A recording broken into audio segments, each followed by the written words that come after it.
오늘과 함께 나눌 이 베드로전서의 말씀을 가지고 믿음의 확실함이라는 제목으로 함께 나누어 보고자 합니다. 베드로전서는 바울 서신처럼 한 교회나 한 개인에게 보내는 편지가 아닌 소아시아에 흩어진 그리스도인들을 위하여서 기록되었습니다. 특히 그들에게 다가올 박해, 그리고 그들이 지금 당하고 있는 그 박해에 대해 위로하고자 하는 목적을 가지고 기록되었습니다. 그래서 베드로전서의 주된 내용은 고난에 대한 인내, 소망, 그리고 기쁨입니다. 베드로는 이 인내 그리고 소망, 기쁨의 근원이 사람에게 있는 것이 아니라 삼위 하나님께 있음을 밝히 드러내고 있습니다. 함께 2절을 읽어보도록 하겠습니다. 시작.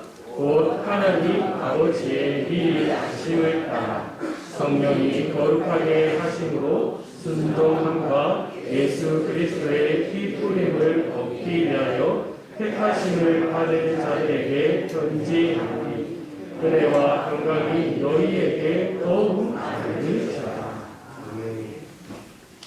앞서 말했듯이 이 베드로는 고난과 박해를 받을 그리스도인들을 위로하고자 지금 베드로 전서를 기록하고 있다라고 말했습니다. 그러면 시작이 흩어진 나의 형제들이요 그리스도인들이요 그 고난 가운데에 또 박해가 있을 그 가운데에 참으시기 바랍니다.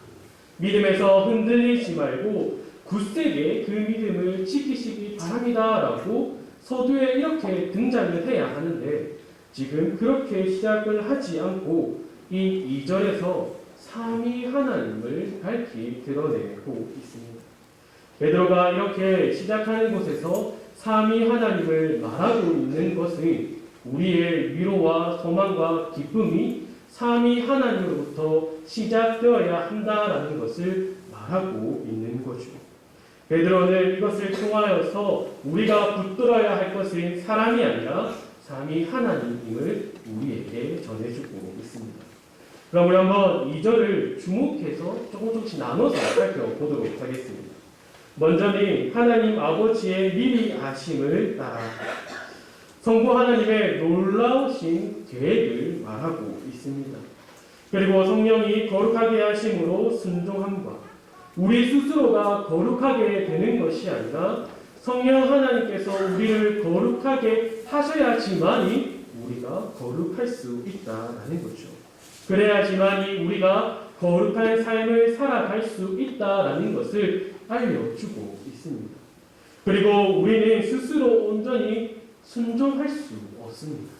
우리 안에 거하시는 그 성령께서 우리에게 순종할 바를 알려주셔야지만이 우리가 그에 따라 순종할 수 있는 겁니다. 이어서 예수 그리스도의 피뿌림, 성자 하나님의 구속사역에 대해서 지금 베드로는 말하고 있습니다.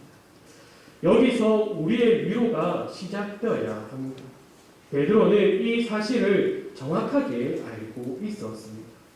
고난과 박해가 있을 때에 세상의 위로, 사람의 위로, 사람이 주는 그 말에 따라서 내가 감동받아서 살아가는 것이 아니라 삼위 하나님을 더욱 알아가라.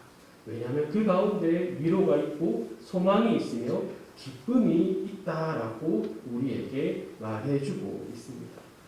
베드로는 이 위로를 그 다음 구절을 통하여서 더 자세하게 우리에게 설명하고 있습니다. 함께 3절에서 5절까지 읽어보도록 하겠습니다. 시작. 우리 주 예수 그리스도의 아버지 하나님을 찬송하노라.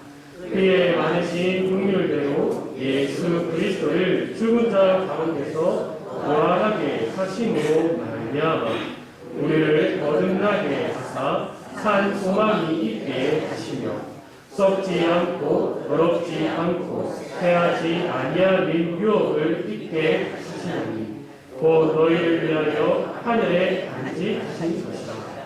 너희들 말세에 나타나기로 예비하신 구원을 얻기 위하여 믿음으로 말미암아 하나님의 능력으로 보호하심을 바랍니다.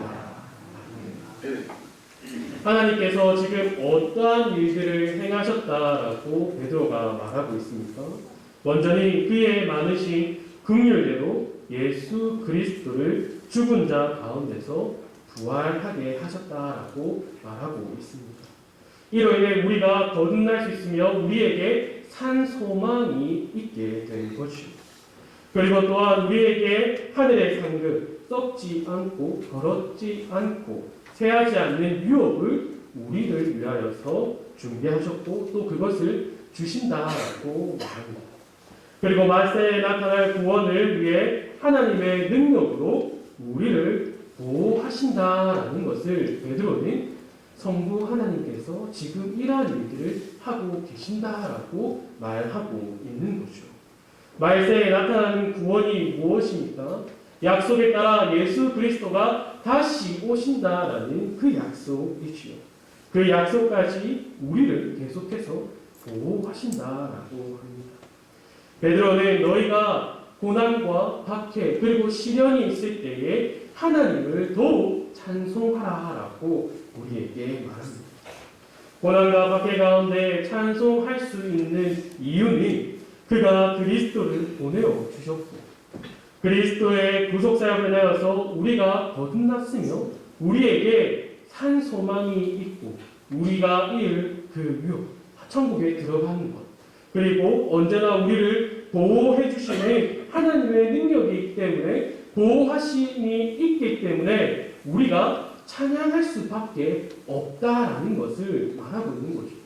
이 사실을 알게 되는 그리스도인들이 이 사실로 인하여서 하나님을 더욱 알아가고 그리고 하나님을 찬양할 수밖에 없다라는 겁니다. 그래서 이어지는 6절에서 이렇게 말을 하죠. 그러므로 너희가 이제 여러 가지 시험으로 말미암아 잠깐 근심하게 되지 않을 수 없으나 오히려 크게 기뻐하는구나. 크게 기뻐하는구나. 왜 기뻐합니까? 우리를 보호하시는 그 하나님을 더욱 알아가기 때문이죠. 어디서 알게 됩니까? 그 고난과 박해와 시련 가운데서 하나님을 더욱 알아간다라고 말합니다. 베드로는 이렇게 성부 하나님이 어떠한 분인지를 우리에게 알려주고 있습니다. 그리고 그로 인하여서 우리에게 위로를 주고 그 가운데서 더욱 기쁘게 하나님을 찬양하라고 말하고 있습니다. 하지만 이뿐만이 아닙니다. 우리 함께 이어서 7절에서 9절도 함께 읽어보도록 하겠습니다. 시작. 너희 믿음의 확실함은 불로 연단하여도 없어질 금보다 더 중하여 예수 그리스도께서 나타나실 때에 칭찬과 영광과 존귀를 얻게 할 것입니다. 예수를 너희가 보지 못하였으나 사랑하는 거다. 이제도 보지 못하나 믿고 말할 수 없는 영광스러운 즐거움으로 기뻐하니 믿음의 결국 곧 영혼의 구원을 하리라. 베드로가 고난과 박해를 받고 있고 또한 이제 그것을 받게 된 그리스도인들에게 너희의 믿음은 확실하다라고 말하고 있습니다. 지금 이 베드로가 어떻게 그들의 믿음을 확인하고 확실하다라고 말하겠습니까? 바로 이들이 가지고 있는 믿음이 그들 자신에서 난 것이 아니라 그 믿음이 하나님께로부터 나왔음을 말하고 있는 거죠. 그리고 그 믿음을 불러 연단하여도 없어질 금보다 더 귀한 것으로 만들어 가신다라고 지금 말하고 있습니다. 우리 대부분의 한 그리스도인이 고난과 박해 혹은 시련으로 인하여서 그 고난을 이기지 못하고 힘들어하는 모습을 볼 때에 그 사람에게 이렇게 말을 하죠. 네가 믿음이 부족해서 그런 거야. 믿음이 부족하니 더 굳세게 믿어라 라고 우리는 말을 합니다. 하지만 그리스도인이 고난과 시련과 박해를 당하는 것은 당연한 일입니다. 그리고 그것이 우리에게 힘든 것은 당연한 일이죠. 왜 그렇습니까? 우리가 구원받기 이전에 우리는 죄에 속해 있었습니다. 죄에 속해 있다라는 것이 어떤 의미입니까? 우리가 죄와 취했다라는 거죠. 우리가 죄의 종이었고 죄의 편에 서 있었습니다. 하지만 우리가 그리스도를 믿음으로 인하여서 그 그리스도가 우리를 어둠에서 빛으로, 불의에서 의로 우리를 옮겨 주셨을 때에 우리는 그 죄와 대적하는 관계가 됩니다. 우리의 반대편에 있는 것이 죄라는 거죠. 그래서 우리는 그 상 가운데서 고난과 핍박을 받을 수밖에 없습니다. 그렇기에 한 사람에게 고난과 시련과 박해가 있는 것은 그 사람에게 믿음이 있다라는 증거가 됩니다. 이 과정들을 통하여서 우리에게 있었던 불순물들을 다 제거하는 과정인 것이죠. 연단됨을 통해 우리의 믿음이 더욱 확실해진다는 겁니다. 그래서 베드로는 지금 고난을 그리고 고난을 받고 있는 그리스도인에게 너희가 그 가운데서 너희 믿음은 더욱 확실해질 것이다 라고 말하고 있습니다. 우리는 그 가운데서 우리의 믿음이 더욱 확실해지는 이유는 우리가 그 고난 가운데서 바로 하나님과 교제하기 때문입니다. 고난과 박해 가운데서 하나님과 교제를 하지 못한다면 그 사람은 하나님을 의지하지 않고 세상을 의지하고 그리고 믿음에서 떠나가게 됩니다. 그래서 우리는 교제 가운데서 삼위 하나님을 더욱 알아가야 합니다. 처음 믿었을 때 그 어린 신앙에 머물러 있는 것이 아니라 그 고난 가운데서 핍박 가운데서 하나님을 알아가고 더 풍성한 신앙으로 자라나야 합니다. 그리고 베드로는 그리스도의 삶의 본질을 8절을 통하여서 우리에게 알려주고 있습니다. 예수를 너희가 보지 못하였으나 사랑하는도다. 이제도 보지 못하나 믿고 말할 수 없는 영광스러운 즐거움으로 기뻐하니. 세상 사람들이 늘 우리에게 던지는 질문입니다. 너 하나님 봤냐? 너 예수님 봤냐? 너 안에 성령이 있다고 하는데 그러면 다중인격과 뭐가 다르냐라는 식으로 우리에게 질문을 던지죠. 그러면 우리는 어떻게 이 질문에 대답을 합니까? 아마 크게 두 가지로 생각이 됩니다. 첫째로 하나님 보면 죽는다 라는 대답과 두 번째로는 믿기만 하면 다 알게 된다라고 우리는 답을 하죠. 그러면 우리의 답을 들은 사람들은 뭐라고 합니까? 내가 그럴 줄 알았다 이러고 믿지 않고 떠나가는 것이 현실입니다. 우리가 한 그 대답이 모호하시면서도 정확한 답입니다. 우리는 여기서 모호하고도 정확한 답을 깊이 있게 생각해 볼 필요가 있습니다. 믿기만 하면 다 알게 된다. 이렇게 말하는 사람들은 두 분류로 또 나누어서 볼 수 있습니다. 하나님이 어디 계시냐? 그분이 누구시냐? 예수님이 어떠한 분이냐? 성령께서 정말로 내 안에서 역사하고 계시냐라는 질문에 뭘 그런 걸 묻고 있어? 믿으면 다 그러느니 하고 넘어갈 것이지 왜 그걸 물어보냐? 라고 말하는 한 부류와 내가 다 설명할 수는 없지만 내 삶에서 체험된 것들이 다 믿음으로 인하여서 이루어진 것이다. 그래서 믿으면은 다 알게 된다라고 말할 수밖에 없습니다라고 말하는 사람, 이렇게 두 분류로 나눠집니다. 첫 번째로 다 알면 넘어가게 돼 있어, 그러려고 넘어가게 돼 있어라고 하는 사람들은 사실상 그 질문에 대답을 못하게 됩니다. 하나님이 어떠한 분인지, 예수 그리스도가 어떠한 분인지, 성령 하나님이 어떠한 분인지를 설명할 수 없기 때문입니다. 왜 설명할 수 없습니까? 삶 가운데서 하나님과 교제를 누리지 못하기 때문입니다. 하나님과 교제를 누리지 못하니까 하나님이 어떠한 분인지, 실질적으로 나에게 있어서 그 하나님이 어떠한 분인지를 모르기 때문에 믿으면 다 알게 되라는 이 문장으로 끝을 내버리게 되는 거죠.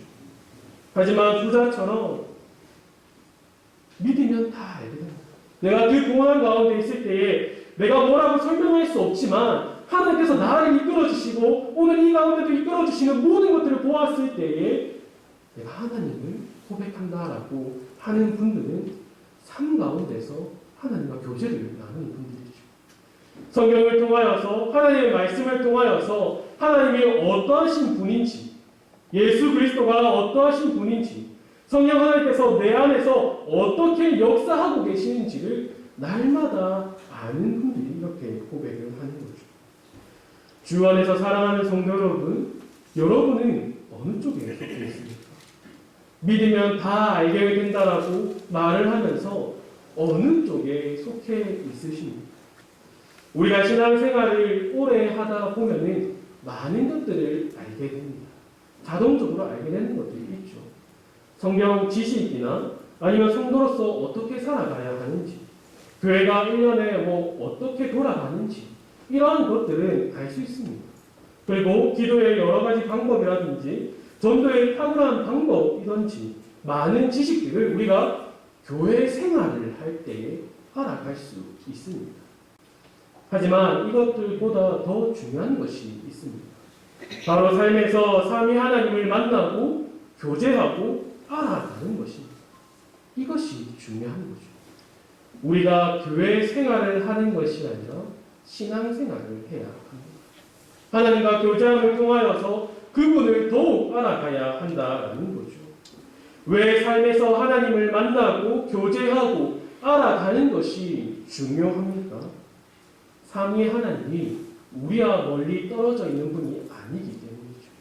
우리와 함께 하시고 우리에게 언제나 말씀해 주시고 또한 그분이 인격적이시기 때문입니다. 하나님이 인격적이시다, 이 말은 아주 중요한 것입니다. 절대자로서 우리에게 명령만 내리시고 멀리서 관광하고 계시는 것이 아니라 우리와 함께 계시며 우리와 교제하기를 원하시며 우리의 기도를 들어주신다라는 것이기 때문이죠. 성경의 많은 부분들에서 이를 증언하고 있지만 특히 히브리서 2장 17절에서 18절은 이것을 밝히 말해주고 있습니다. 제가 번역해 드리겠습니다. 그러므로 그가 범사의 형제들과 같이 계심이 마땅하도다. 이는 하나님의 일에 자비하고 신실한 대제사장이 되어 백성의 죄를 속량하려 하시니라. 그가 시험을 받아 고난을 당하셨은즉 시험 받는 자들을 능히 도우실 수 있느냐. 아멘. 그가 범사의 형제들과 같이 계신, 그가 시험을 받아 고난을 당하셨은즉 시험 받는 자들을 어떻게 도우실 수 있다고 합니까? 능히 도우실 수 있다라고 말합니다. 말씀이신 하나님께서 육체를 입고 이 땅에 오셨습니다. 그리고 자기의 백성들의 죄를 위하여서 죽으시고 또한 부활하셨습니다. 그렇기에 예수 그리스도께서 우리의 고난을 다 알고 계십니다. 우리가 받고 있는 그 고난의 아픔과 그것을 이겨내지 못한다라는 것을 다 알고 계신다라는 거죠. 만약에 기독교가 다른 종교들과 마찬가지로 구원받기 위하여서 스스로 힘을 써야 하고 해탈의 경지에 오르기 위하여서 많은 수양을 해야 하고 절대자라고 불리는 그 신이 멀리에서 있고 우리를 그저 놔둬놓고 방관한다 라고만 한다면 종교를 가지지 않는 것이 더 현명한 일일 수 있습니다. 하지만 기독교는 다른 종교와 다릅니다. 다른 종교는 허상을 바라보지만 기독교는 실체를 바라봅니다. 그래서 삼위 하나님과 교제를 누리고 그 은혜를 체험하는 것은 중요한 일입니다. 하나님은 이를 위해 창세 전부터 계획하셨습니다. 그리고 그 계획을 우리에게 알려주시고 약속해 주시고 그리고 그 약속을 이루셨습니다. 함께 본문 10절에서 12절까지 함께 읽어보도록 하겠습니다. 시작. 오늘 하나님이 너희에게 임할 은혜를 예언하던 선지자들이 연구하고 부지런히 살펴서 자기 속에 계신 그리스도의 영이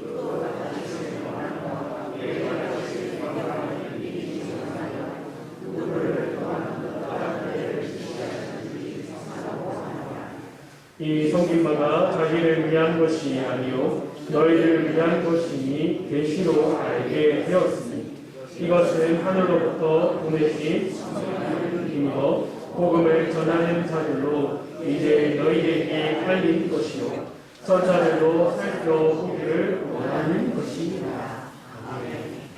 이것이 바로 하나님께서 우리에게 성경을 주신 목적이죠.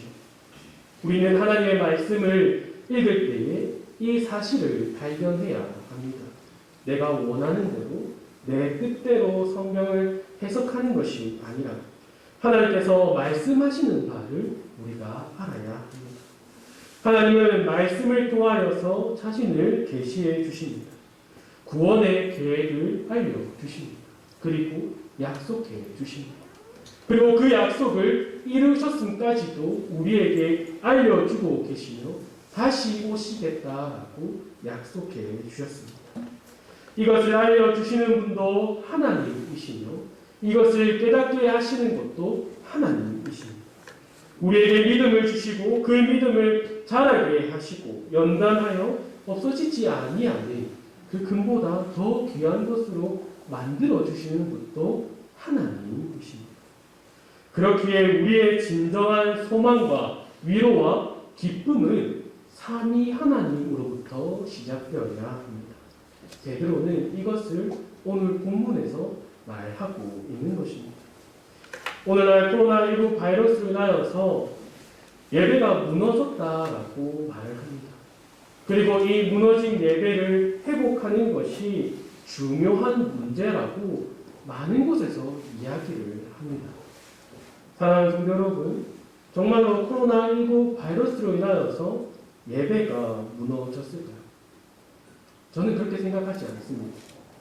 아마 우리가 진정한 소망과 위로와 기쁨을 하나님으로부터 찾지 않은 그 순간부터 예배가 무너져 가고 있었을 겁니다.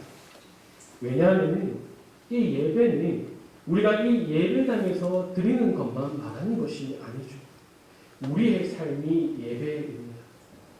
내 자신을 드리는 것, 우리 몸을 하나님이 기뻐하시는 거룩한 산 제물로 드리는 것이 우리가 드릴 영적 예배입니다.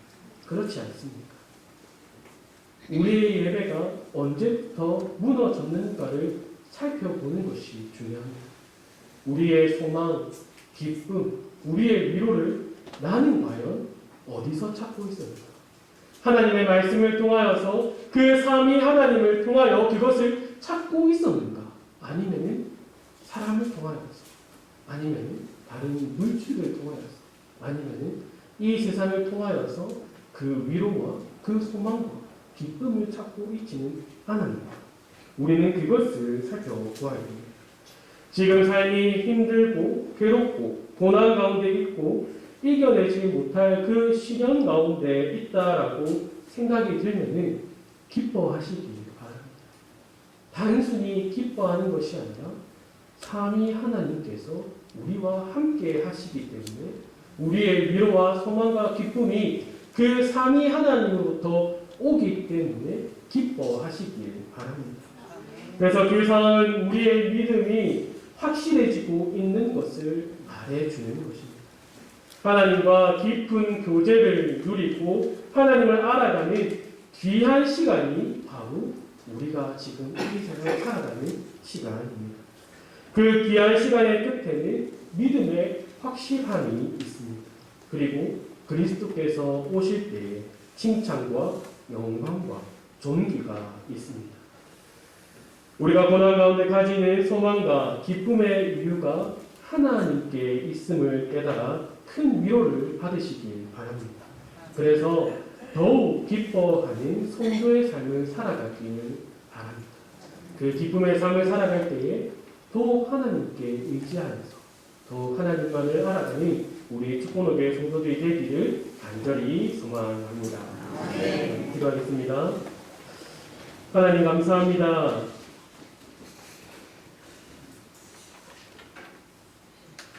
우리가 삶을 살아갈 때에 다른 것들을 의지하는 것이 아니라 오로지 하나님만을 의지할 수 있도록 우리를 인도하여 주시길 간절히 소망합니다.